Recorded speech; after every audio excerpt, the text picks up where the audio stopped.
قل أرأيتم قل أرأيتم قل أرأيتم قل أرأيتم قاف کی آواز موٹی ہونی چاہیے. یہاں پہ اکثر ہماری غلطی ہوتی ہے، ہم پڑھی ہوتی ہے قول قول، ایسے نہیں پڑھنا. لام کی آواز کو ہم نے ہلانا نہیں ہے. قل آرا، حمزہ کو نہیں کھینچنا، را کو نہیں کھینچنا، دونوں متحرک ہے. را یہاں پر موٹا پڑھا جائے گا، پور پڑھنا ہے کیونکہ را کے اوپر زبر کی حرکت ہے. اور یہاں پر ای کی آواز آنی چاہیے، اے کی آواز نہیں آنی چاہیے. قل ارائیتم قل أرأيتم قل ارائیتم.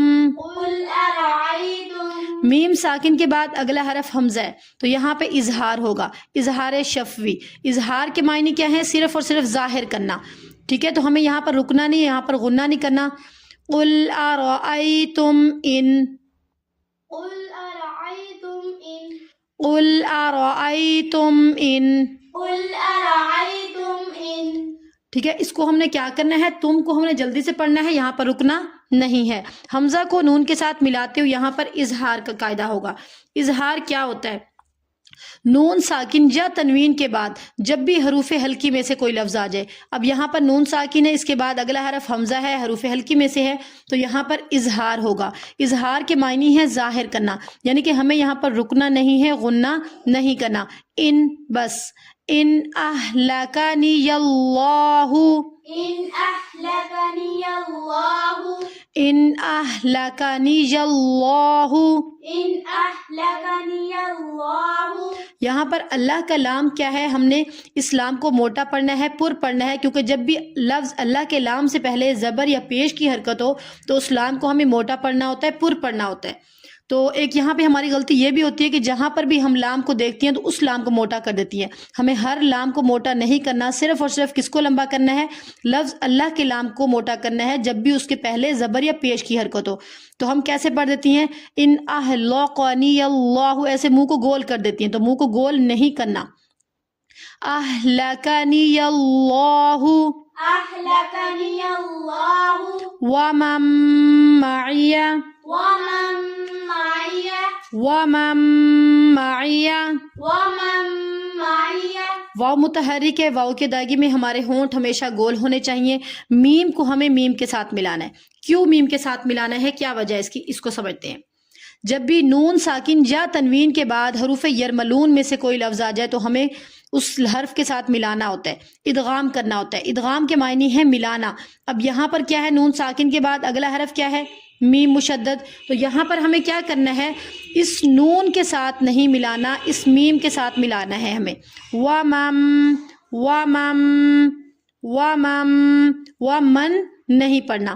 آسان انداز میں سیکھ لیں کہ جب بھی ہمارے پاس دو حرف کٹھے آ جائیں، جزم اور مشدد حرف کٹھے آ جائے تو ہمیں ہمیشہ کیا کرنا ہوتا ہے؟ مشدد حرف کے ساتھ ملانا ہوتا ہے. ومم معی ومم معی ومم معی ومم معی ومم معی ومن معي ومم معی ومن معي او رحمنا أو رحمنا او رحمنا.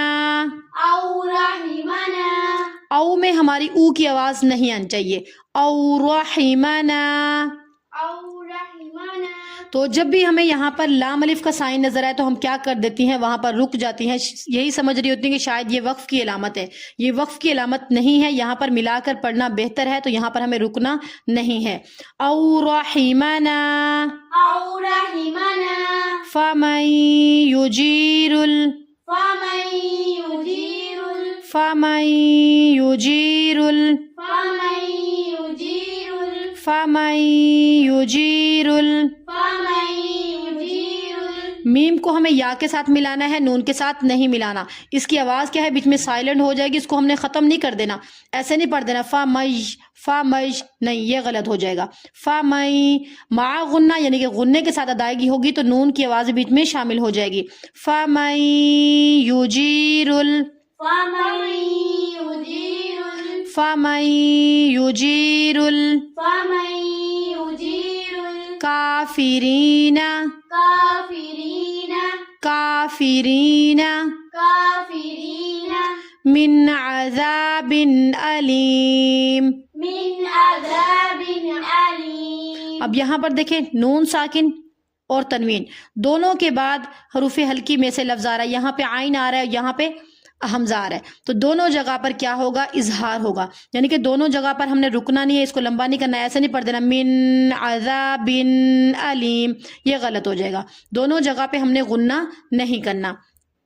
من عذاب، من عذاب، من عذاب من عذاب علیم، أليم. علیم. أليم. آیت ختم ہو رہی ہے تو ہم نے آخری حرف کو ساکن کر دینا ہے، کیونکہ اکثر ہماری یہاں پہ غلطی ہوتی ہے، ہم پڑھ رہی ہوتی ہیں علیمی، می نہیں پڑھنا. کیسے پڑھنا ہے؟ علیم، علیم، علیم. من عذاب علیم. من عذاب أليم. فمن يجير الكافرين فمن يجير الكافرين من عذاب أليم. من عذاب